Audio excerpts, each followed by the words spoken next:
രാഷ്ട്രീയ കാര്യങ്ങളിലേക്കൊന്നും ഞാൻ കടക്കുന്നില്ല. ഗോവിന്ദൻ മാഷ് ഞാൻ നേരത്തെ പറഞ്ഞതുപോലെ പുറത്തേക്ക് കടന്നു വന്നിരിക്കുന്നത് ഒരു കുടുംബവാഴ്ചയുടെ ഫലമായിട്ടാണ്.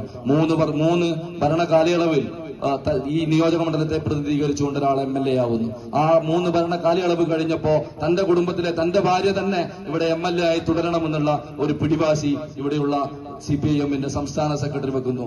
ആ കുടുംബവാഴ്ച എന്ന് പറയുന്നത് കേവലം ഭർത്താവിലും ഭാര്യയിലും MLA ആവുന്നതിൽ തീരുന്നതല്ല. പ്രിയപ്പെട്ടവരെ, നമ്മളെല്ലാവരും കഴിഞ്ഞ ദിവസം സാമൂഹിക മാധ്യമങ്ങളിലും വാർത്താ മാധ്യമങ്ങളിലും കണ്ടതാണ്. ഇവിടെയുള്ള ഒരു വലിയ അഴിമതി കേസിന്റെ ചുരുളഴിയാൻ പോവുകയാണ് എന്നുള്ള യാഥാർത്ഥ്യം നമ്മൾ മനസ്സിലാക്കണം. ഒരു IPS-കാരനെ കൂട്ടുപിടിച്ചുകൊണ്ട് മറ്റൊരു വ്യവസായിയെ കൂട്ടുപിടിച്ചുകൊണ്ട് ഒരു പ്രശ്നം ഒത്തുതീർപ്പാക്കി തരാമെന്ന് പറഞ്ഞുകൊണ്ട് ഇവിടുത്തെ പാർട്ടി സെക്രട്ടറിയുടെ മകൻ ഒരു വ്യവസായിയിൽ നിന്നും കോടിക്കണക്കിന് രൂപ കമ്മീഷനായി വാങ്ങി ആ പണം തിരിച്ചു നൽകാൻ പറ്റാതെ, ആ പ്രശ്നം പരിഹരിക്കാൻ പറ്റാതെ, അത് അവർക്കെതിരെ കൃത്യമായ രീതിയിൽ നിയമപരമായ നടപടികൾ എടുത്ത് മുന്നോട്ട് പോകുമ്പോൾ സംസ്ഥാന സെക്രട്ടറിയുടെ മകൻ ശ്യാം ആ പറയുന്ന വ്യവസായിയെ വിളിച്ചുകൊണ്ട്, ആ ബിസിനസ്സുകാരനെ വിളിച്ചുകൊണ്ട് ഭീഷണിപ്പെടുത്തുന്ന ഒരു വോയിസ് റെക്കോർഡ് നമ്മളെല്ലാവരും കേട്ടതാണ്. അതിന്റെ ചുരുളഴിയാൻ പോവുകയാണ്. നമുക്കറിയാം, കേരളത്തിൽ UDF-ന്റെ ഒരു ഗവൺമെന്റ് അധികാരത്തിൽ വരുമ്പോ ഇത്തരം കുടുംബവാഴ്ചകളിൽ നടത്തിയ അഴിമതിക്കളകൾ ഓരോന്നോരോന്നായി ഞങ്ങൾ അഴിച്ചെടുക്കും.